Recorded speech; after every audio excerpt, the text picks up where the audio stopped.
વંથલીનો Ozat wear dam overflow થયો છે।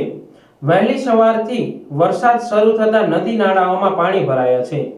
વંથલી તથા તાલુકાના ગામમાં વાડીઓમાં જળબંબાકાર થયો છે।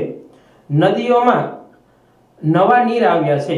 સવારથી જ જિલ્લામાં મેઘ તાંડવ થતા નીચાણવાળા ગામો કણઝા, આખા, ટીકર સહિતના ગામોને એલર્ટ કરાયા છે। મદદનીશ ઇજનેરે લોકોને સાવચેત રહેવા સૂચના આપી છે। મદદનીશ ઇજનેર વિમલ સાવલિયા હાલ વંથલી તાલુકાના ઓઝત વિયર વંથલીમાં 2.10 મીટરનો ઓવરફ્લો ચાલુ છે, જેમાં 23,844નો ઇનફ્લો તથા આઉટફ્લો ચાલુ છે, જેથી વંથલી તાલુકાના વંથલી, આખા, ટીમસ, કણઝા, ટીકર, પાદરડી જેવા ગામોને અલર્ટ રહેવા તેમજ નદીના પટમાં અવર જવર ન કરવા સૂચના આપવામાં આવે છે। સાહેબ, પાણીનો વધારો ક્યારે થયો છે? છેલ્લી 2 કલાકથી વધુ થયો છે અને હાલ હજી વધવાની શક્યતા વધુ છે। ઉત્તરનો વરસાદ ફૂલ છે? હા। તો તમે એલર્ટ કર્યા? આ નીચવાસના ગામોને નદીના પટમાં અલર્ટ રહેવા સૂચના આપી છે।